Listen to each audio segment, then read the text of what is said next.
जाते हैं, अपने साइट पे जाते हैं, ऑफिस में जाते हैं, मैनेजमेंट में जाते हैं, कोई भी डायरेक्टली आपसे पूछ सकता है और पूछता भी है एज ए सेफ्टी ऑफिसर आपका रिस्पॉन्सिबिलिटीज क्या है, आप साइट पे क्या चेक करते हैं। तो इस वीडियो में हम ये प्रॉपर डिस्कस करने वाले हैं एक सेफ्टी ऑफिसर रिस्पॉन्सिबिलिटीज क्या होता है, साइट पे क्या चेक करता है, क्या आइडेंटिफाई करता है, और ये 100% आपको बेटर अंडरस्टैंडिंग होगा। दोस्तों, सबसे पहले आप किसी साइट पे जाते हैं, किसी वर्क स्टार्ट होने से पहले किसी साइट पे पहली बार जाते हैं, लेकिन सबसे पहले आपको क्या करना चाहिए? सबसे पहले आप जो वर्क के लिए जा रहे हैं, जिस काम के लिए जा रहे हैं, जिस एरिया में जा रहे हैं, उस एरिया का रिस्क असेसमेंट करें, हैजार्ड आइडेंटिफिकेशन। रिस्क असेसमेंट करें, कितना उसका सिविलिटी है, कितना रिस्क है। उसके बाद हैजार्ड क्या क्या है, उधर उसका हैजार्ड का आइडेंटिफाई करें, उसका करेक्टिव मेजर्स क्या हो सकता है, उसको हम कैसे कंट्रोल कर सकते हैं, उसको वर्कर के बताएं, कंपनी को बताएं। उसके बाद से आपका site inspection and safety audit. आप अपने साइट के इंस्पेक्शन करें, ऑडिट करें, यानी कि जो काम के लिए आपको असाइन किया गया है, जिस एरिया में आपको असाइन किया गया है, उस एरिया में वर्क चलने वाला है, उस एरिया में कौन कौन से टूल्स, इक्विपमेंट, मशीन जो है आपका यूज होने वाला है, उसका इंस्पेक्शन करें। इसका फोल्डिंग हो सकता है, पीपीज हो सकता है, ये सब चीज आपको इंस्पेक्शन करने के बाद में आप जो ऑब्जर्व किए हैं उस पर आपका क्या करेक्टिव एक्शन है, उसको आप चेक करें, उसको आप कंपनी से रिमूव कर सकते हैं, उसको आप रिप्लेस कर सकते हैं। उसके बाद से आप अपने साइट पे जब भी जाते हैं, वर्क स्टार्ट होने से पहले टूल बॉक्स टॉक यानी टीवीटी मीटिंग प्रोवाइड करते हैं वर्क के अकॉर्डिंग। यानी कि जो काम करने कोई वर्कर जाता है उससे पहले उस काम के बारे में टीवीटी मीटिंग लिया जाता है।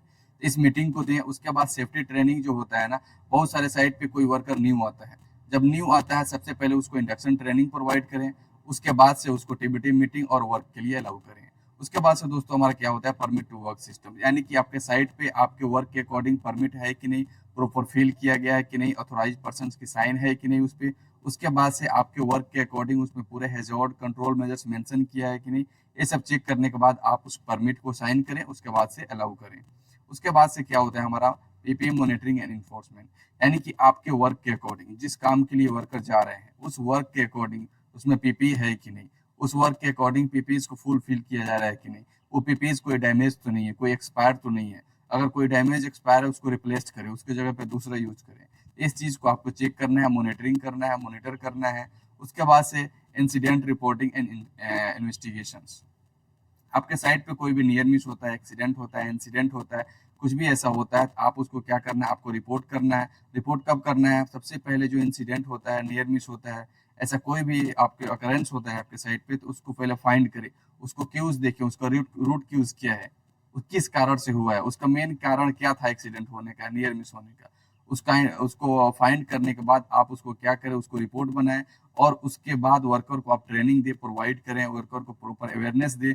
इस काम को करने से हमारा नियर मिस हुआ था, इस काम से करने से हमारा इंसिडेंट हुआ था, एक्सीडेंट हुआ था, इसके बारे में वर्कर को बताएं। ये से क्या हो सकता है, हम उस नियर मिस को, एक्सीडेंट को कम कर सकते हैं, मिनिमाइज कर सकते हैं, ताकि आपका वर्क प्लेस सेफ हो। उसके बाद से इमरजेंसी प्रिपेयरनेस। आपके साइट पे जो वर्कर काम कर रहे हैं, आपके कंपनी का जो वर्क एरिया है, इन केस ऑफ इमरजेंसी उधर फायर होता है, इन केस ऑफ इमरजेंसी उधर अर्थक्वेक आता है, कुछ भी ऐसा होता है, तो उसका क्या प्रिपेयर्डनेस है, उसको हम कैसे कंट्रोल कर सकते हैं, उसको कैसे रेस्क्यू कर सकते हैं वर्कर को। आप वर्कर को मॉक ड्रिल दें, उसके बारे में बताएं, प्रॉपर ट्रेनिंग का उसको पहले से पता होना होगा, तभी वो इन केस ऑफ इमरजेंसी वो अच्छे से मूव कर सकता है, असेंबली पॉइंट की तरफ जाएगा वो। क्योंकि जब उसको पता नहीं होगा तो फिर वो in case of emergency with in short time में वो नहीं कर सकता है। वर्कर को प्रॉपर ट्रेनिंग देने के बाद उसको बताएं फर्स्ट एड किधर है, फायर ड्रिल्स किधर है, फायर के बारे में बताएं, फायर एक्सटिंग्विशर किधर है, असेंबली एरिया किधर है, उसको बताएं, ये इमरजेंसी आपका इवैक्यूएशन प्लान किधर है। उसके बाद से कोऑर्डिनेशन करें विद साइट मैनेजमेंट के साथ। आप अपने जो भी इश्यूज है, आप अपने छोटी छोटी इश्यूज को अपने साइट मैनेजमेंट, अपने टीम, अपने सीनियर से डिस्कस कर सकते हैं। आप उस वहाँ जो आपका मीटिंग होता है, वीकली मीटिंग होता है, डेली मीटिंग होता है, उसको अटेंड करें। उसके बाद से आप अपने जो भी प्रॉब्लम होता है आपका साइट से रिगार्डिंग, वर्कर से रिगार्डिंग, टूल्स के रिगार्डिंग, वो अपने मैनेजमेंट को बताएं। अपने मैनेजमेंट से कमिटमेंट रखें, यानी कि एक दूसरे से टच में रहें। उसके बाद से डॉक्यूमेंटेशन एंड रिपोर्टिंग। आपका साइट का क्या क्या डॉक्यूमेंटेशन है, क्या रिपोर्ट करना है आपको, वीकली, मंथली, जो आपका चेकलिस्ट होता है, इसका फोल्डिंग का, टूल्स का, इंसिडेंट, एक्सीडेंट, कोई भी रिपोर्ट होता है उसको आप प्रॉपर फिल करें।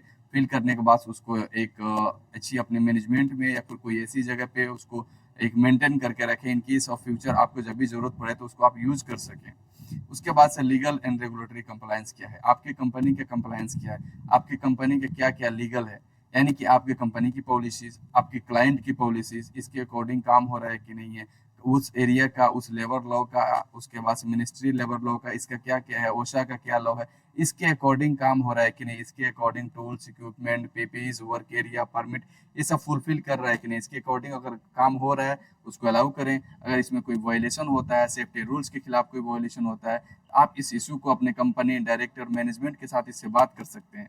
एक सेफ्टी ऑफिसर का रिस्पॉन्सिबिलिटीज क्या होता है, ये सब चीज को जितना हमने डिस्कस किया उसको मॉनिटर करें, उसको चेक करें, वो साइट से सबसे पहले जाने के बाद एक्टिविटी दें, ट्रेनिंग दे, कोई भी न्यू वर्कर हो तो ये हमारा एक सेफ्टी ऑफिसर का रिस्पॉन्सिबिलिटीज होता है अपने साइट पे। ओके दोस्तों, थैंक यू।